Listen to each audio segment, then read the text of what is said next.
सरकार सोचेगी, गरीबों को आगे बढ़ने के अवसर प्रदान होंगे। धन्यवाद।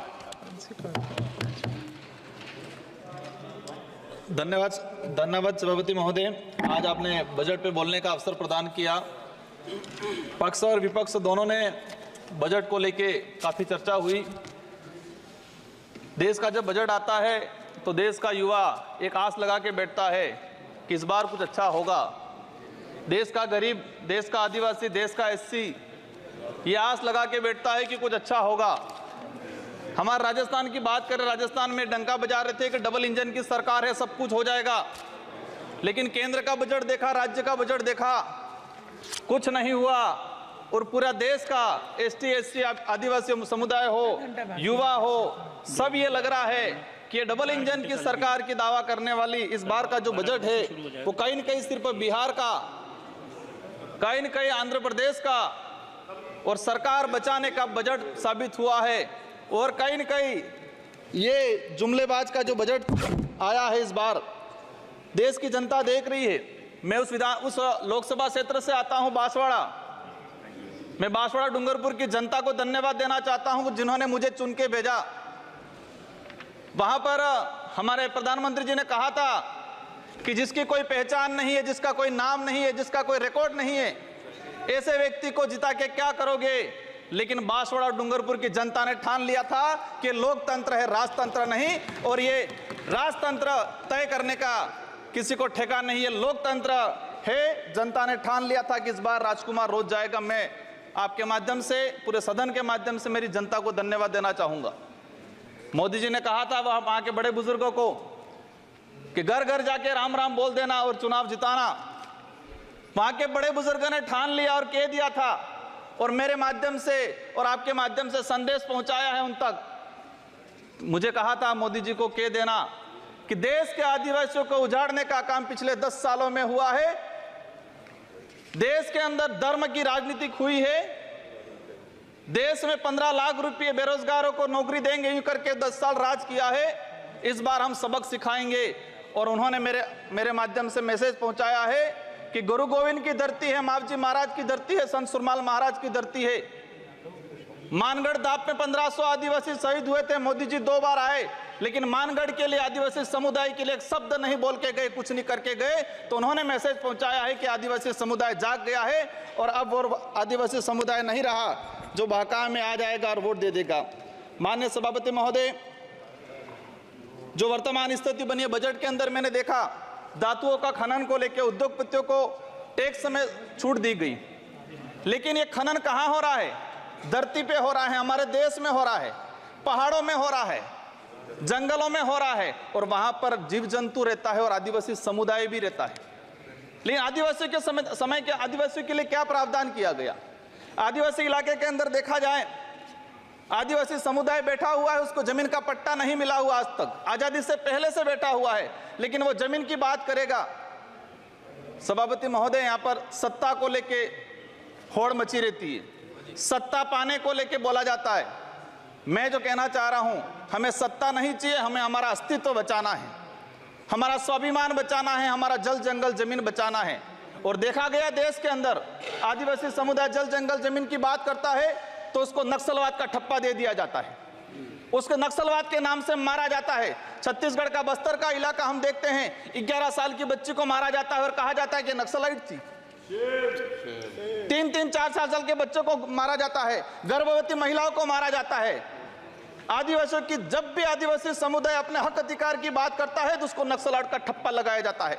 सभापति महोदय, आदिवासी समुदाय को या एससी समुदाय को फ्री की योजना, हम कहते हैं हमें फ्री की योजना मत दो, हमें हमारा हक दो, जल जंगल जमीन का मालिकाना हक दो। और संविधान के अंदर शेड्यूल 5 के अंदर, शेड्यूल 6 के अंदर जो रिजर्वेशन पॉलिसी लागू की है उसको धरातल पे लागू किया जाए।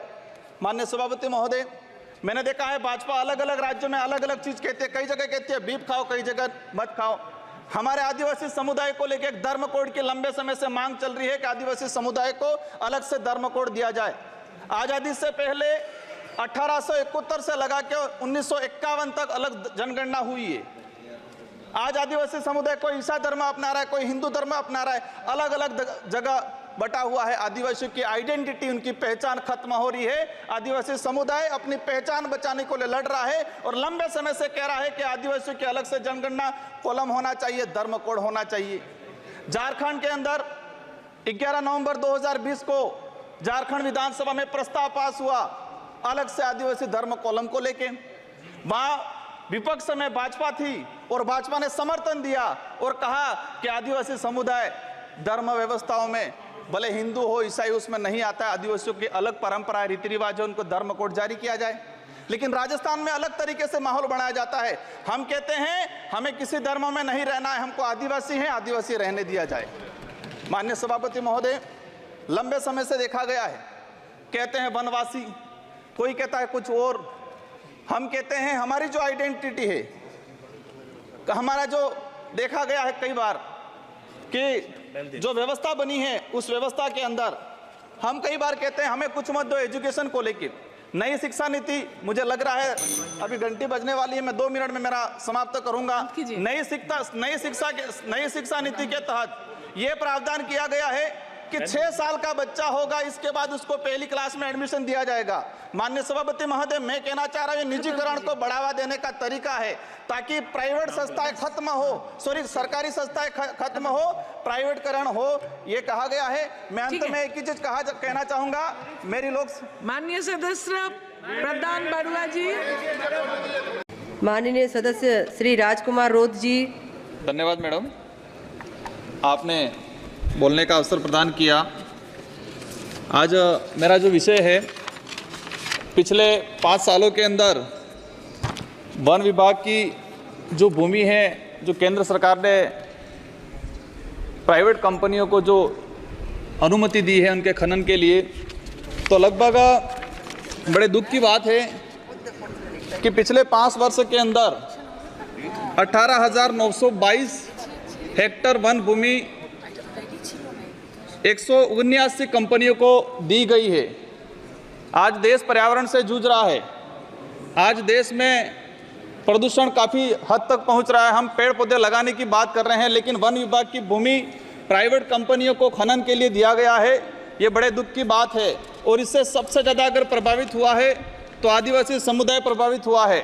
ये जो आंकड़ा आया है 18,922 जो हेक्टेयर ज़मीन है, उसमें से 16,490 हेक्टेयर सिर्फ 4 राज्यों की है। इसमें झारखंड, छत्तीसगढ़, राजस्थान, मध्य प्रदेश और उड़ीसा, और उसमें भी हम हिस्सा देखते हैं तो अधिकतर 90% आदिवासी बाहुल्य क्षेत्र से प्रभावित हुआ है। माननीय सभापति महोदय, हम देखते हैं कि जो आदिवासी समुदाय जंगल में रहता है उस पेड़ पौधों को भगवान के रूप में मानता है। अगर उसकी पत्तियाँ और छोटी टहनियाँ भी अगर उसको अपने जीवन में उपयोग के लिए अगर लेता है तो वन विभाग दिक्कत करता है। लेकिन हम सिर्फ 5 वर्ष के अंदर ही 18,000 से अधिक हेक्टेयर भूमि अगर प्राइवेट कंपनियों को दे रहे हैं, इससे आदिवासी समुदाय परेशान हुआ है। और मेरे विशेषकर बांसवाड़ा के अंदर केला मेला और दाता जो वन भूमि ज़्यादा हो गया। मैं एक लास्ट कहना चाहूँगा, मेरे प्रतापगढ़ जिले के अंदर बांसवाड़ा जो क्षेत्र आ रहा है, संसदीय क्षेत्र, उसके अंदर केला मेला और दाता जहाँ पर आदिवासी समुदाय बैठा हुआ है, लेकिन केंद्र सरकार ने परमिशन दी है। इसमें कहीं न कहीं मैं चाहूँगा इसकी जांच कर इसको रुकवाया जाए, आदिवासियों को विस्थापित होने से रोका जाए। धन्यवाद।